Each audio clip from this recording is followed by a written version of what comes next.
Why do so many relationships collapse? Is it really because of love lost? Or is it something much deeper? The truth is, most relationships don't die from lack of love. They die from an overdose of ego. Think about it. How many arguments have you had that weren't about the real issue, but about who gets the last word? How many cold wars, how many silent treatments, how many breakups were born not from betrayal, not from abuse, but from pride? Ego is the invisible hand pulling the strings of conflict. It whispers, "You must win this. You cannot admit weakness. You must protect your pride at all costs."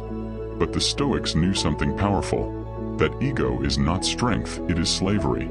And today, I'll share with you 10 Stoic strategies to conquer ego in relationships. Stay with me, because if you apply these, you'll not only improve your relationships, you'll transform your life. But before we begin, do me a favor. Hit subscribe and drop a comment right now saying, "I own my ego, it doesn't own me." Because that simple declaration will already put you one step ahead of most people who are controlled by their pride. Ego has been humanity's downfall since the dawn of history. Kings started wars because of it. Families broke apart because of it. Friendships were ruined because of it. Marcus Aurelius, who was the most powerful man in the world, wrote every night in his meditations about controlling his own pride. He knew the danger of letting ego rule. He wrote, "Waste no more time arguing about what a good man should be. Be one." In relationships, the problem is not that we love too little, but that we let ego sit in the driver's seat. Imagine two people in love. One says something careless. Instead of forgiveness, ego says, "They must pay." One makes a mistake. Instead of compassion, ego says, "I must prove I'm better." Ego turns lovers into rivals. But here's the good news. Ego is not invincible. It can be defeated. And today, I'll share 10 Stoic strategies that will show you how. 1. Recognize ego as an illusion, 8 minutes. Epictetus said, "Men are disturbed not by things, but by the view which they take of them." Ego is not real. It's a story in your head. It's the voice that says, "If she disagrees, I am less of a man." Or, "If he criticizes me, I must defend myself." But here's the reality. Your worth is not tied to winning arguments. Your value does not shrink because someone points out your flaws. Next time you feel offended, pause and ask, "Is this my true self being attacked, or just my ego?" You'll notice, 90% of the time, it's only your pride. And pride is not you, it's a mask. 2. Detach from the need to be right, 8 minutes.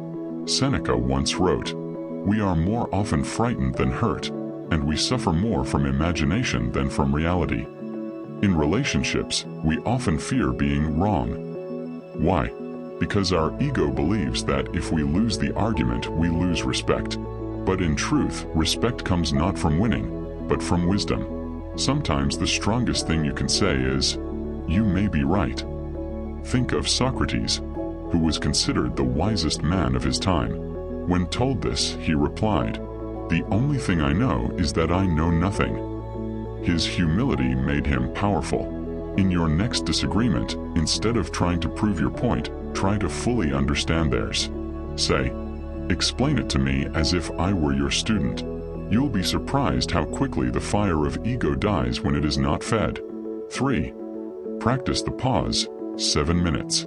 Marcus Aurelius said, "If you are distressed by anything external, the pain is not due to the thing itself, but to your estimate of it, and this you have the power to revoke at any moment." Anger is the quickest servant of ego. The faster you reply, the more ego controls you. But if you pause, even for a few seconds, you create space for wisdom. When you feel triggered, do this. Inhale for 4 seconds. Hold for 4. Exhale for 6. Repeat twice before speaking. You will notice your ego's voice grow quieter.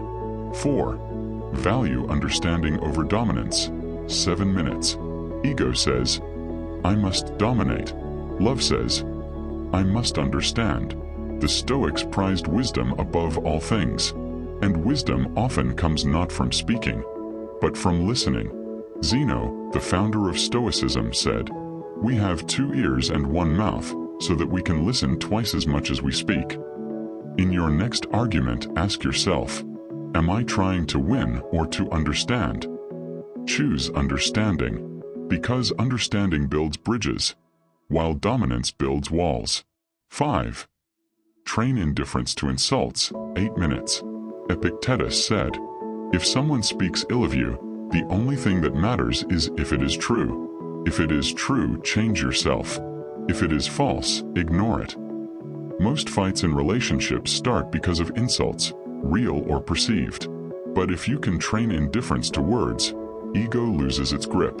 Imagine someone calling you a tree. Would you be offended?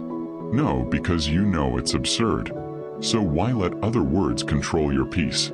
When insulted, silently say to yourself, "This is their opinion. It does not define me."